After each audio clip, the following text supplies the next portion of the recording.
रहमानिर्रहीम। अस्सलामु अलैकुम वरहमतुल्लाहि वबरकातुहू। बस आज यकम मुहर्रमुल हराम तमाम अहले इस्लाम मोमिनीन मुस्लिमान भाइयों को मुबारक हो। बरोज़ हफ्ता आज मैं अपने पाँव पे कपिंग करने जा रहा हूँ। जब जब इंसान को इश्यूज़ पैदा होते हैं ये उसी वक्त कपिंग हो जाती है। सुन्नत तारीख़ें भी मौजूद हैं इसके अंदर आकर। ज़्यादा जब स्ट्रगल होता है, स्ट्रेस पड़ता है बॉडी पर ना, तो ज़्यादा मुतासिर हमारे पाँव होते हैं, नीज़ होती है, कमर्स होते हैं, हमारे मोहरे होते हैं। आज फिर मैं अपने पाँव पे कपिंग करने जा रहा हूँ। ये पहला हिस्सा है, आप इसको देखते रहिएगा। आइए फॉलो कीजिएगा। ये मैं आप सर्जिकल ब्लेड्स हैं, इसमें कट लगाने जा रहा हूँ। जी आइएगा।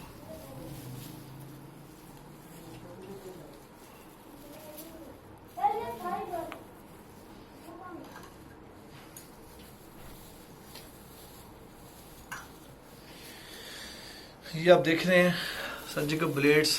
पहले हम वैक्यूम करते हैं जहाँ पर मुतासिर जगह होती है। बाज़ का यूरिक एसिड की वजह से होता है, बाज़ का ब्लड की ख़राबी की वजह से होता है। बाकी ज़्यादा आप खड़े रहते हैं तो आपकी ये पिंगलीज बहुत पेन करती हैं, आपकी ये हड्डियाँ जो हैं, ये एड़ियाँ बहुत पेन कर रही होती हैं। तमाम के लिए काम किया जाता है। अभी देखिए ये सर्जिकल ब्लेड्स हैं जिससे मैं अपने पाँव पर ही कटिंग कर रहा हूँ। बिस्मिल्लाह क्लियर दिखाओ।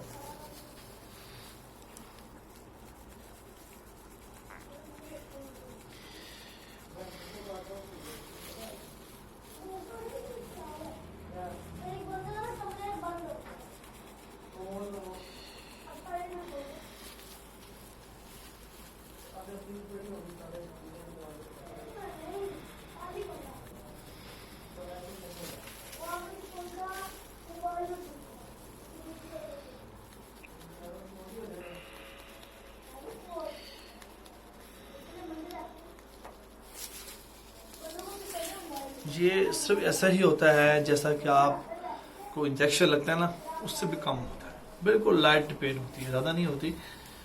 और जो कि सुन्नत है, सुन्नत में तो अल्लाह ताला ने शिफा खैर रखी है।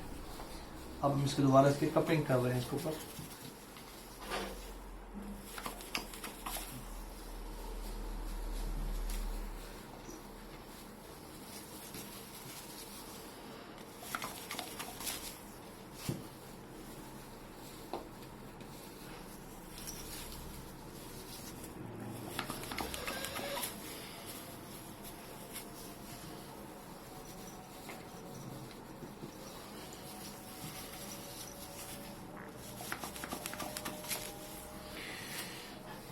व्यूअर्स आप देख रहे हैं कि मैंने इस सर्जिकल ब्लेड से कट्स लगाए अपने ही पाँव पे।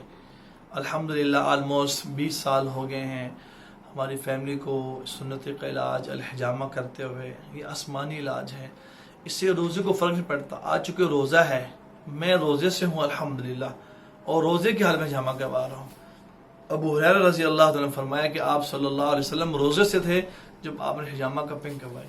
तो याद रखिएगा, इससे रोज़े को कोई फ़र्क नहीं पड़ता, रोज़ा एज इट इज़ रहता है। हाँ, इससे ये ज़रूर होता है कि आपका वज़ू टूट जाता है। इसमें परेशानी की बात नहीं है, तकलीफ़ की बात नहीं है। ये इलाज आसमानी है जिसमें अल्लाह ताला ने खैर और शिफा रखी है। ये वीडियो का पहला हिस्सा बना रहे हैं। नेक्स्ट वीडियो इंशाअल्लाह ताला इसके बाद हम दिखाएंगे करके आपको जो टॉक्सिन निकला है वो भी दिखाएंगे, कैसे थिक जेल बन गया था, अब वो भी नोट कीजिएगा इंशाअल्लाह।